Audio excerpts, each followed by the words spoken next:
থলির ভেতর হাত রেখে শাশুড়ি বিড়বিড় করে মালা জপছেন। বউ গট গট গট গট করে হেঁটে গেল। আওয়াজটা বেয়ারা, রোজকার আট পৌড়ে নয়, যেন বাড়িতে ফেরিওয়ালা ডেকে শখ করে নতুন কেনা হয়েছে। সুতরাং মালাটা থেমে গেল এবং চোখ দুটো বিষ হয়ে ঘাটটাকে হেলিয়ে দিয়ে যেদিকে বউ যাচ্ছিল সেই দিকে ঢলে পড়ল। নিচের চোয়ালটা সামনে ঠেলে দাঁতে দাঁত লাগলো। বিলক্ষণ রাগ দেখিয়ে পর মুহূর্তে শাশুড়ির দাঁত, চোখ, ঘাড়, চোয়াল যে যার জায়গায় ফিরে এলো। তারপর সারা বাড়িটাকে আঁচড়ে আঁচড়ে কলতলায় ঝমর ঝম, খনর খন, ক্যাঁচ ঘ্যাস ঘিস, ক্যাঁচর ক্যাঁচর শব্দ উঠল। বাসনগুলো কোনোদিন তো এত ঝাঁঝ দেখায় না, বড় তেল হয়েছে।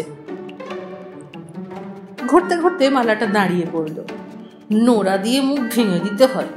মালাটা একবার ঝাঁকুনি খেয়ে আবার চলতে লাগলো।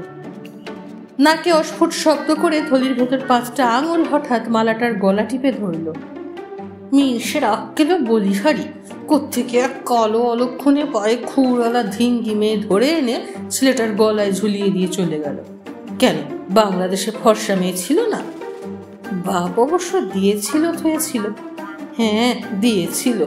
গলায় রসুরি দিয়ে আদায় করা হয়েছিল না? এবার মালাটাকে দয়া করে ছেড়ে দেওয়া হলো। শাশুড়ির মুখ দেখে মনে হচ্ছিল থলির ভেতর হাত ঢুকিয়ে দিয়ে এ সময় কি যেন তিনি লুকোচ্ছিলেন। একটা জিনিস, কয় মাস আগে বৌমা মরবার জন্য বিষ খেয়েছিল। ভাসুরপো ডাক্তার না হলে ও বউ এ বংশের গালে ঠিক চুনকালি মাখাতো। কেন, অসুখ করে মরলে কি হয়? ঢমি আর বলছে কাকে? হাতে একরাশ ময়লা কাপড় নিয়ে কালো বউ গট গট গট গট করে সামনে দিয়ে চলে গেল। না, আর বাড়তে দেওয়া ঠিক নয়। বৌমা, বলুন।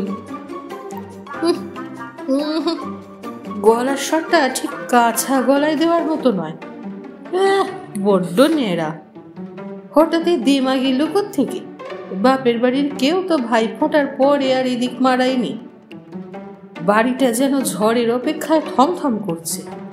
ছোট ছেলে কলেজে, মেজটি সামনের বাড়ির রোয়াকে বসে রাস্তায় মেয়ে দেখছে। ফর্সা ফর্সা মেয়ে, বৌদির মতো কালো ভুসুন্ডি কালো নয়। বালতি ঠনঠনিয়ে বউ যেন মা কালীর মতো রণরঙ্গিনী বেশে কোমরে আঁচল জড়িয়ে চোখে চোখ রেখে শাশুড়ির সামনে দাঁড়ালো। শাশুড়ির কেমন যেন হঠাৎ গা ছমছম করতে লাগলো। তাড়াতাড়ি থলির মধ্যে হাতটা লুকিয়ে ফেলে চোখ নামিয়ে বলে, আচ্ছা থাক, যাও এখন। বউ মাথা উঁচু করে গট গট করে চলে গেল।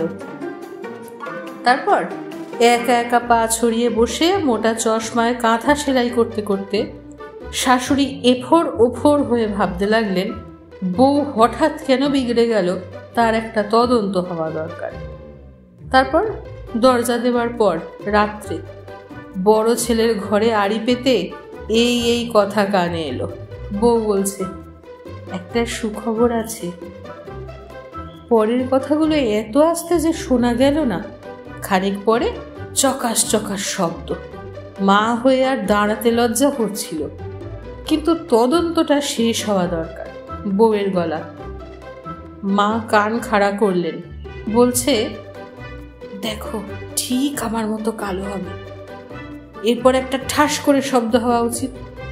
ও মা, বৌমা বেশ ডগমগ হয়ে বলছে, কি নাম দেব জানো?